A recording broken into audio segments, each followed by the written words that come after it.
some news regarding online speech.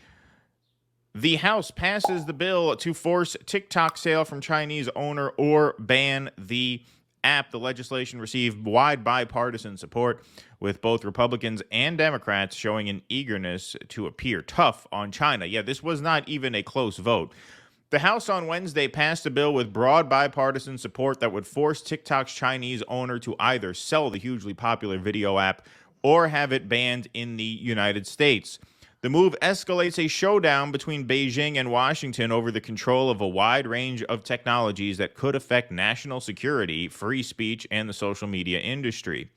Republican leaders fast-tracked the bill through the House with limited debate, and it passed on a lopsided vote of 352 to 65, reflecting widespread backing for legislation that would take direct aim at China in an election year.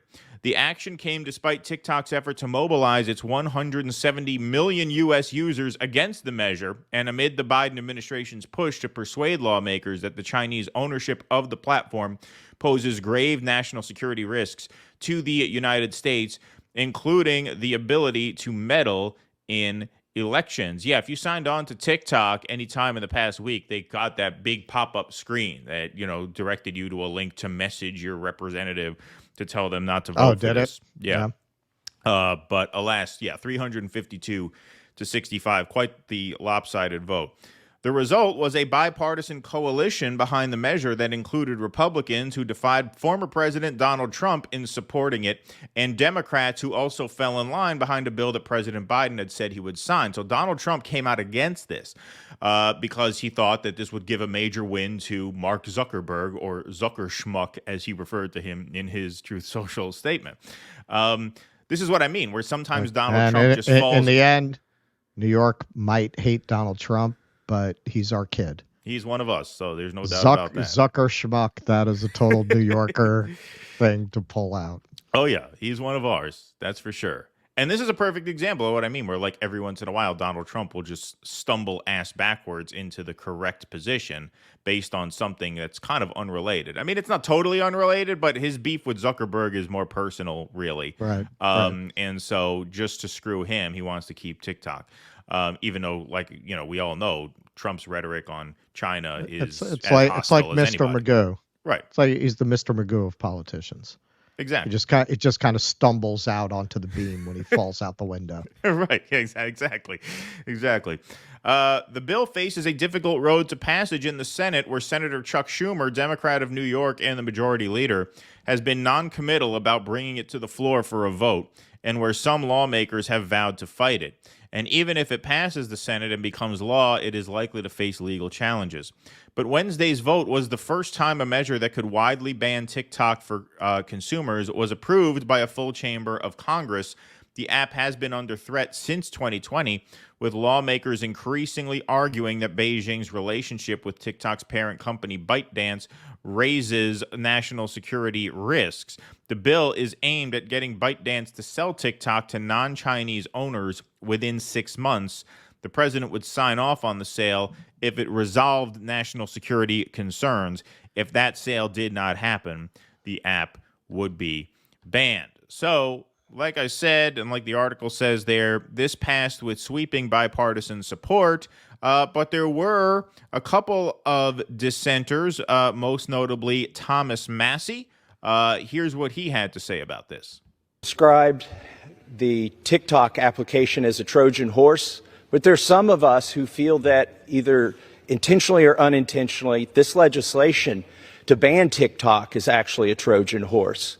Some of us are concerned that there are First Amendment implications here. Americans have the right to view information. We don't need to be protected by the government from information.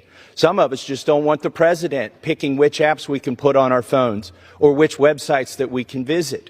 We don't think that's appropriate. We also think it's dangerous to give the president that kind of power, to give him the power to decide what Americans can see on their phones and their computers. To give him that sort of discretion, we also think is dangerous. Now, people say that this TikTok ban will only apply to TikTok or maybe another company that pops up just like TikTok, but the bill is written so broadly that the president could abuse that discretion and include other companies that aren't just social media companies and that aren't, as some people would believe, controlled by foreign adversaries. Again, we're giving the president that discretion to decide whether it is controlled by a foreign adversary. There were some people who were legitimately concerned that this was an overly broad bill, and they got an exclusion written into the bill that I want to read. It says the term covered company does not include an entity that operates a website or application whose primary purpose is to allow users to post product reviews, business reviews, or travel information and reviews. Why is this exception in the bill? Why did somebody feel like they needed this exception if the bill itself only covers social media applications that foreign adversaries are running?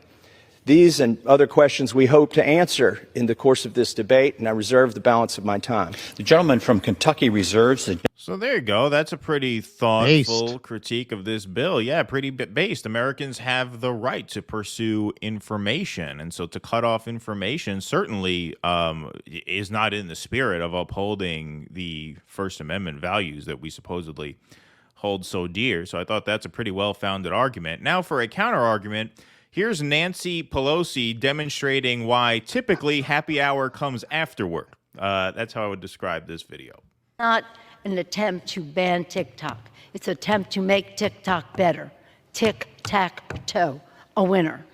A winner. That's the counter argument, folks. Let's hear that one more time in case that was a little hard to digest, because it was that was pretty conceptual stuff there, right? Sometimes you got to watch that a second time. This is not an attempt to ban TikTok. It's an attempt to make TikTok better. Tic-tac-toe. A winner. A winner.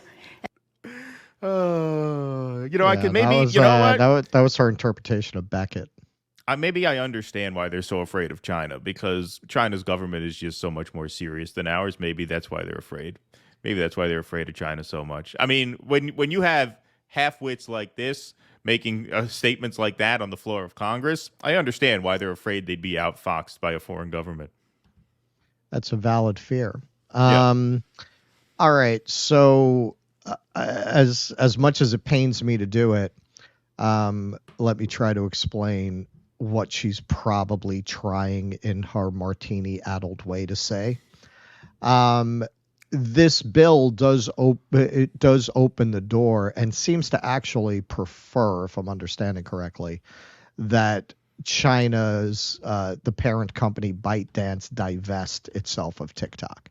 So this is probably what she means when she's saying it's to that's what, right. They're trying make to it get better. That foreign influence out of there, right? They're trying to get the foreign influence out, but they want to keep the TikTok. Interestingly, Rumble has expressed interest in buying TikTok should it go up for sale, should they go that way. We're trying to get them to keep the twerking and censor everything else. Yes. And because there was a little back and forth about this, I did some research. Yes, all American social media companies are banned in China. The collection of regulations and requirements that effectively create that ban are often known as the Great Firewall. So the idea, this is an aggressive move. Well, it's no different than what they do, where they would never let a social media company of the United States just operate in China unregulated. Now, that doesn't mean I support the bill, but I think the argument that somehow we're doing something that China doesn't do, it's just not true. I mean, they do very famously make sure foreign companies are not allowed to just be on their internet like that. Has anybody made that argument, though? I've never heard people say that they don't do that. I've heard people say that this is aggressive. When I brought it up, somebody said you just have to follow their rules, which effectively, yeah, you can't. The rules you would have to follow, you're basically giving up control of the company within China. But China's not really the target of this. The target of this are young people who are being politically influenced by things that the government does not want them influenced by, especially as this Israel-Gaza issue threatens to cost Joe Biden the election, because young people are fleeing him. Well, this is the question, though. Glenn did a really good segment on this. And something that he pointed out was that TikTok has offered to let the U.S. government control their content moderation. That they've hired people who were veterans of the Twitter files efforts at censorship. They've hired them over to TikTok basically to curry favor. So what Glenn is claiming is essentially that TikTok is perfectly willing to do that kind of censorship if the government will work with them in coordination. And he also pointed out something that I really hadn't thought of. I don't have enough knowledge in this area to have really thought of it. He pointed out the idea that they're using TikTok to gather all the user data. That data is available to everybody. Google, all of these companies collect the same data. It would be far cheaper for China to just buy that data from any of those companies or any company that specializes in that than to go through a whole scheme of creating an entire social network in order to do that. So, those are a couple of good points that he made in regards to the danger. So is it pure xenophobia? Is it purely trying to just grandstand? Yeah, probably. I mean, he pretty effectively knocked down the arguments that they would make in favor of this bill, the idea that it's being controlled by China, that they're not amenable to that kind of censorship, or that they're using it to gather data. Please clap.